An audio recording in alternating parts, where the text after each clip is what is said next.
Assalamualaikum warahmatullahi wabarakatuh. Nama saya Dan Widodo dari PT PN 11 Kebun Madiun Raya, peserta PLDP 2 Angkatan 26, untuk menyampaikan materi yang ketiga, yaitu manajemen operasional. Di dalam bisnis perkebunan itu biasanya terdiri dari 4 faktor, yaitu pertama adalah kebun, yang kedua pabrik, dan yang ketiga pasar. Untuk kebun sendiri adalah manajemen produksi tanaman yang menghasilkan bahan baku, kemudian diolah oleh pabrik dengan manajemen produksi pabriknya menghasilkan produk hasil, dan yang ketiga adalah pasar, di mana adalah manajemen pemasaran sehingga menghasilkan profit. Karakteristik pabrik perkebunan yaitu adalah continuous flow operation kategori, yaitu kemampuan mempertahankan kondisi yang stabil atau ajak terhadap aliran proses produksi, termasuk metering konsentrasi material melalui tahapan modul sistem. Contoh, food manufacturing, energy generation, dan water process, pabrik gula atau pabrik kelapa sawit. Sistem pemeliharaan merupakan aktivitas yang bertujuan mempertahankan untuk kerja perangkat pada titik optimum dalam menunjang kegiatan operasional. Kombinasi berbagai tindakan atau aktivitas yang dilakukan untuk menjaga suatu peringkat atau memperbaikinya sampai dengan kondisi yang dapat diterima. Tindakan pemeliharaan meliputi manajemen, keuangan, dan rekayasa. Sistem pemeliharaan merupakan proses yang berurutan dan berkesinambungan sesuai dengan prosedur yang telah ditetapkan. Yang paling penting dalam manajemen bisnis adalah manajemen keuangan, di mana salah satu fungsi pokok dalam manajemen perusahaan adalah manajemen keuangan. Sisi aset meliputi apa yang disebut keputusan alokasi atau penggunaan dana, dan sisi liabilities dan equity meliputi apa yang disebut keputusan pembiayaan. Kita juga perlu mengenal apa itu laporan keuangan. Jadi setiap pejabat perlu memahami kondisi keuangan sebagaimana informasi yang tercatat dalam laporan keuangan. Informasi yang tercatat dalam laporan keuangan akan dianalisa, yang hasil analisanya akan membantu manajemen dalam mengambil keputusan. Jenis-jenis laporan keuangan terdiri dari laporan posisi keuangan, laporan laba rugi, laporan arus kas, laporan perubahan akuitas, dan laporan keuangan internal. Selanjutnya, yang lebih penting dalam manajemen keuangan adalah perencanaan keuangan strategis dalam perusahaan.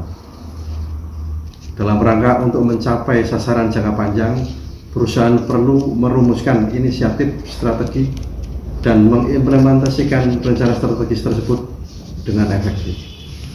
Inisiatif strategis memiliki beberapa, namun tidak terbatas pada bidang-bidang utama manajemen perusahaan, yaitu produksi, pemasaran, keuangan, dan sumber daya manusia.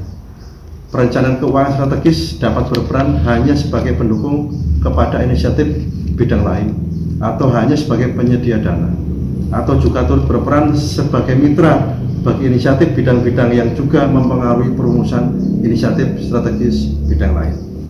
Faktor lain yang mendukung manajemen bisnis adalah human capital philosophy, di mana filosofi human capital ditunjukkan melalui piramida nilai HCM yang menggambarkan pergeseran paradigma dalam pengelolaan SDM.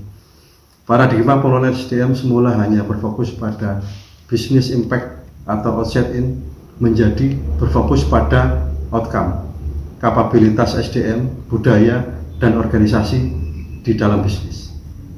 Di dalam human capital tadi ada yang namanya manpower planning, yaitu kajian yang dilakukan untuk meramalkan kebutuhan SDM pada masa yang akan datang dan membandingkannya dengan ketersediaan SDM yang ada, serta selanjutnya menetapkan upaya yang diperlukan untuk menutup gap kebutuhan dan ketersediaan tersebut, yaitu salah satunya dengan recruitment ataupun dengan assessment. Manpower planning dilakukan untuk memastikan perusahaan mendapatkan satu orang yang tepat orang yang kualifikasi yang tepat, di tempat yang tepat, dan di waktu yang tepat.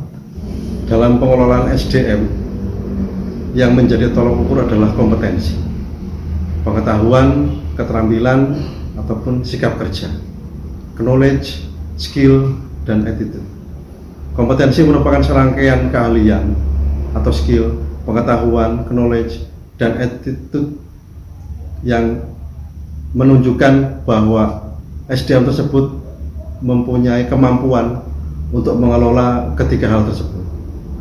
Kemampuan kerja setiap individu yang mencakup aspek pengetahuan, keterampilan, dan sikap kerja yang sesuai dengan standar yang ditetapkan sampai dengan sama yang disampaikan di Undang-Undang Nomor 13 Tahun 2023 tentang Ketenagakerjaan. Untuk mendapatkan sumber daya manusia yang berkompeten bisa dilakukan dengan manajemen kompetensi dan pengembangan SDM, yaitu adalah proses membuat, mengelola, dan mengembangkan serangkaian pengetahuan, keterampilan, serta sikap perilaku karyawan untuk memastikan bahwa perusahaan memiliki sumber daya manusia yang memadai untuk menjalankan strategi bisnisnya. Selanjutnya, selain manajemen kompetensi dan manajemen pengembangan SDM, juga sangat dibutuhkan manajemen kinerja. Manajemen kinerja adalah merupakan proses untuk memastikan bahwa karyawan tersebut bekerja sesuai dengan misi organisasi. Manajemen kinerja merujuk pada proses pendekatan yang sistematis untuk meningkatkan dan mengembangkan kinerja individu dan tim dalam meningkatkan efektivitas organisasi secara menyeluruh. Selain manajemen kompetensi dan pengembangan SDM, juga sangat dibutuhkan selain manajemen kinerja, ada lagi manajemen talenta. Di sini adalah sekumpulan proses dalam pengelolaan SDM yang saling berintegrasi dengan tujuan untuk menarik, mengembangkan, dan mempertahankan anggota yang kompeten, berkomitmen, dan berkinerja untuk mempertahankan pertumbuhan organisasi. Kemudian setelah manajer talenta adalah manajemen karir, yaitu serangkaian aktivitas pengelolaan karir karyawan untuk mengatur perpindahan jabatan karyawan sehingga perusahaan akan mendapatkan suksesor atau pengganti yang memiliki kualifikasi, kompetensi, dan pengalaman yang sesuai dengan setiap posisi atau jabatan. Tujuan utama dari manajemen karir adalah untuk menjamin organisasi mendapatkan karyawan yang memiliki kualifikasi dengan tepat untuk menduduki suatu jabatan. Selain itu, manajemen karir juga ditunjukkan untuk menjaga dan mengelola kepuasan serta motivasi kerja karyawan.